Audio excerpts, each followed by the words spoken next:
Can we drop an Aquaman 2 spoiler? Oh, we absolutely can. What, if anything, did you notice about any bathroom issues in your bed? Amber Heard's in it, and not just a little.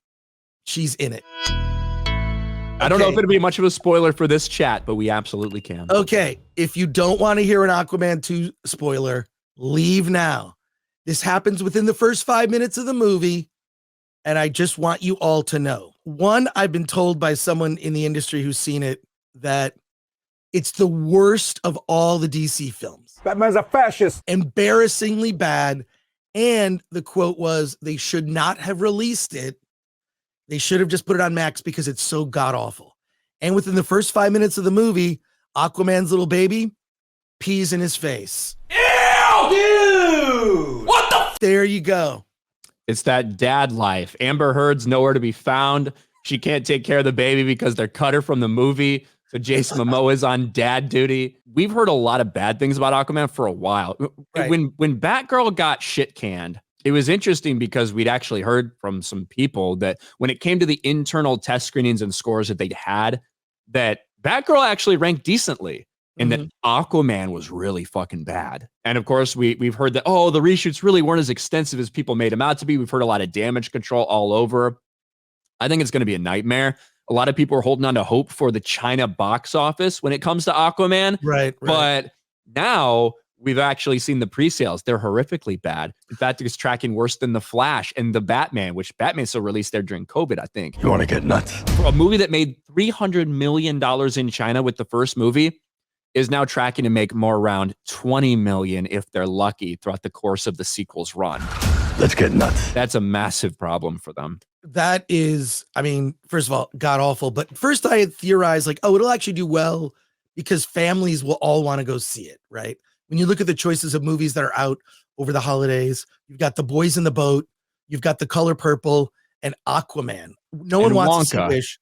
And Wonka. I think Wonka is going to be the one that does better than people think. That's what I think. Yeah, which I've seen and is actually kind of fun. It does work on two levels, both for kids and adults. There's good. It's from the director of Paddington, and Hugh Grant is the standout of the film. But one other thing this person told me who saw Aquaman 2, Amber Heard's in it, and not just a little. She's in it. So this whole thing of her being cut out of the movie, nope, she's in it. Now, another quick thing, they're screening it the day before everyone can see it. What does that tell you? I mean, yeah, so review embargo is, I think, 1 day before release. Like they know the movie's bad. They really do. Like it's typical shit that we see a lot. Same thing they did with the Marvels, right? When they knew feedback was going to be really bad. And a lot of it has to deal with, me talking to the UN, expediting what's going to be happening with the melting ice caps. Oh, brother, this guy stinks! The Amber Heard thing, there were some people pushing that she got completely cut out for a while. Nope. To me, what has been the kind of the narrative for the past while is that she's probably in about 10 to 15 minutes of the movie, a much pared down role from what she had in the first one.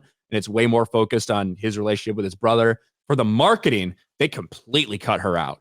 Like we've had maybe like 3 frames total of Amber Heard's face in the promotional material for this movie, which is insane. Considering the whole thing's about a family dynamic, I'm going to kill his entire family. They're like focused on the dad and focused on the mom, but not on Amber Heard at all. Yeah. Well, I don't know. I think it's going to be, I mean, could it be good, bad, like so bad? Because some of the stuff with, is it Black Manta or whatever? Some of that looks pretty cool. Yeah, it looks decent. Yeah, I like him. Decent. I mean, is it so dumb? Like, I'm a big fan of the original Flash Gordon movie with Sam Jones.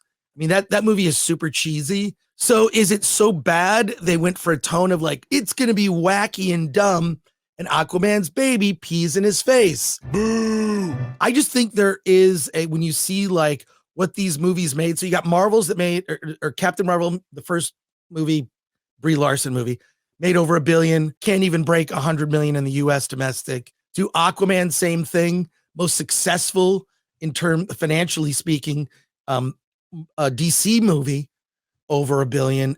To now this is basically going to affect a lot of decision making in Hollywood. And I know James Gunn is moving ahead with his Superman movie, And I think that you're going to see a lot of the studios. It's going to be safer bets. And I think this Marvel slate is going to change.